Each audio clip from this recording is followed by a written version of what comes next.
ಹಿರಿಯ ರಾಜಕಾರಣಿಗೆ ಏನು ಸೋಲುಣಿಸಿ ಭರ್ಜರಿಯಾಗಿ ಗೆಲುವನ್ನು ಸಾಧಿಸಿರುವಂಥ ನೂತನ ಸಂಸದೆ ಪ್ರಿಯಾಂಕಾ ಜಾರಕಿಹೊಳಿ ಅವರು ನಮ್ಮ ಜೊತೆಗಿದ್ದಾರೆ. ಅವರ ಗೆಲುವಿನ ಗುಟ್ಟೇನು ಅನ್ನೋದ್ರ ಬಗ್ಗೆ ನಾನು ಸ್ವತಃ ಅವರನ್ನೇ ಕೂಡ ನಾನು ಮಾತಾಡ್ತೀನಿ. ಮೇಡಮ್, ಮೊದಲನೇದಾಗಿ ಶುಭಾಶಯಗಳು. ಏನು ಹೇಳ್ತೀರಿ ಮೇಡಮ್? ಧನ್ಯವಾದಗಳು.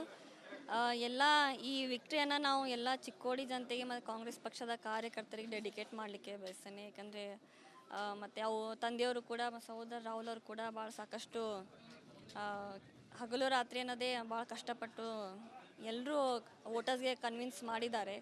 ಸೊ ಭಾಳ ಖುಷಿ ಆಗ್ತಾಯಿದೆ ಮೇಡಮ್. ಕಡಿಮೆ ಅವಧಿಯಲ್ಲಿ ನಿಮ್ಮ ಹೆಸರು ಘೋಷಣೆ ಆಯಿತು, ಕೇವಲ 2 ತಿಂಗಳಲ್ಲಿ. ಹೇಗೆಲ್ಲ ಪ್ಲ್ಯಾನ್ ಮಾಡ್ಕೊಂತೀವಿ? ಪ್ಲ್ಯಾನ್ ಎಲ್ಲ ಒಟ್ಟು ಫಸ್ಟ್ ತಂದೆಯವ್ರ ಕ್ಷೇತ್ರದಿಂದ ಸ್ಟಾರ್ಟ್ ಮಾಡಿದ್ವಿ.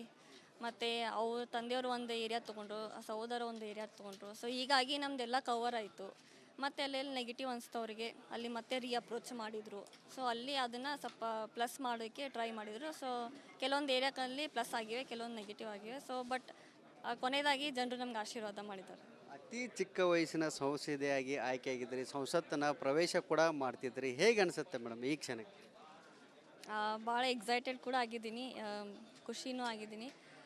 ನಮ್ಮ ಫ್ಯಾಮ್ಲಿಯಿಂದ ಫಸ್ಟ್ 3rd ಜನ್ರೇಷನಿಂದ ನಾನು ಹೋಗ್ತಾ ಇದ್ದೀನಿ. ಸೊ ಹೆಚ್ಚಿನ ಅಲ್ಲಿ ಏನು ಈಗ ಓತ್ ಸೆರೆಮನಿ ಹೇಗಿದೆ, ಅಲ್ಲಿ ಹೇಗಿರುತ್ತೆ ಎಲ್ಲ ಕಲ್ತ್ಕೋಬೇಕು ಅಂತ ಭಾಳ ಎಕ್ಸೈಟೆಡ್ ಆಗಿದ್ದೀನಿ. ಇದು ಮೇಡಮ್, ಅಂದರೆ ಜಾರಕಿಹೊಳಿ ಕುಟುಂಬದ ಕುಡಿಯಾಗಿ, ಮಹಿಳಾ ಕುಡಿಯಾಗಿ ನೀವು ಕೂಡ ಈಗ ಸಂಸತ್ತನ್ನು ಪ್ರವೇಶ ಮಾಡ್ತಿದ್ರಿ. ಏನೆಲ್ಲ ಕಲಿತೀರಿ ಮೇಡಮ್ ನಿಮ್ಮೆಲ್ಲ ಏನು ಚಿಕ್ಕಪ್ಪರಿಂದ? ಅದೇ ಹೇಗೆ ಜನರ ಜೊತೆ ಹೇಗೆ ಇದು ಮಾಡಬೇಕು, ಕೆಲಸಗಳು ಹೇಗೆ ಮಾಡಬೇಕು, ಮತ್ತು ಯಾವ ಥರ ಮಾಡಿದರೆ ಒಳ್ಳೆಯದು, ಯಾವ ಥರ ಜನರಿಗೆ ಇದು ಮಾಡಬೇಕು. ಸೊ ಎಲ್ಲ ಶಾಸಕರ ಕಡೆಯಿಂದ ಕಲಿಯುವಂಥದ್ದು ಇದೇ ಇರುತ್ತೆ. ಸೊ ಎಲ್ಲರ ಕಡೆಯಿಂದ ನಾನು ನಡಿ ಈಗ ಶುರು ಮಾಡೋಣ.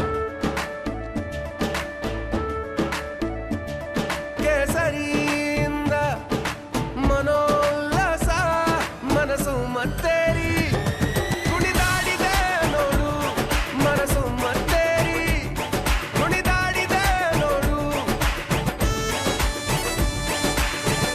ಕ್ಷಣ ಕ್ಷಣವೂ ಆಚರಿಸಿ ಕೇಸರಿ ಹಬ್ಬ. ವಿಮಲ್ ಬಾಯಲ್ಲಿ ಹೇಳಿ ಕೇಸರಿ. ಅವ್ರ ಎಕ್ಸ್ಪೀರಿಯನ್ಸ್ ಕೂಡ ಶೇರ್ ಮಾಡ್ತಾರೆ. ಸೊ ಕಲಿತೀನಿ.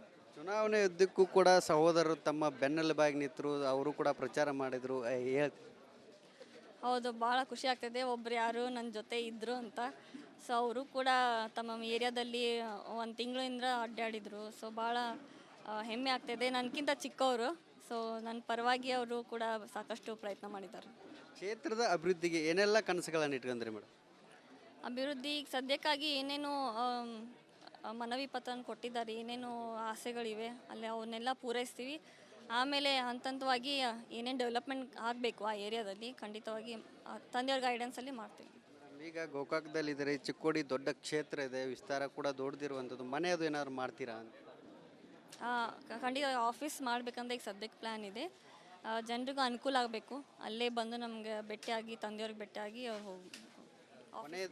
ಕೊನೆಯದಾಗಿ ಮೇಡಮ್, ಮತದಾರರಿಗೆ ಏನು ಹೇಳಕ್ಕೆ ಬಯಸ್ತೀರಿ? ಕ್ಷೇತ್ರದ ಮತದಾರರಿಗೆ, ಎಲ್ಲ ಮತದಾರರಿಗೆ ತುಂಬೂರದಿಂದ ಧನ್ಯವಾದ ಹೇಳಕ್ಕೆ ಬಯಸ್ತೇನೆ. ಯಾಕಂದರೆ ಇಷ್ಟು ಚಿಕ್ಕ ವಯಸ್ಸಲ್ಲಿ ತಾವೆಲ್ಲರೂ ನನಗೆ ಆಶೀರ್ವಾದ ಮಾಡಿ ದೊಡ್ಡ ಜವಾಬ್ದಾರಿಯನ್ನು ಕೊಟ್ಟಿದ್ದಾರೆ.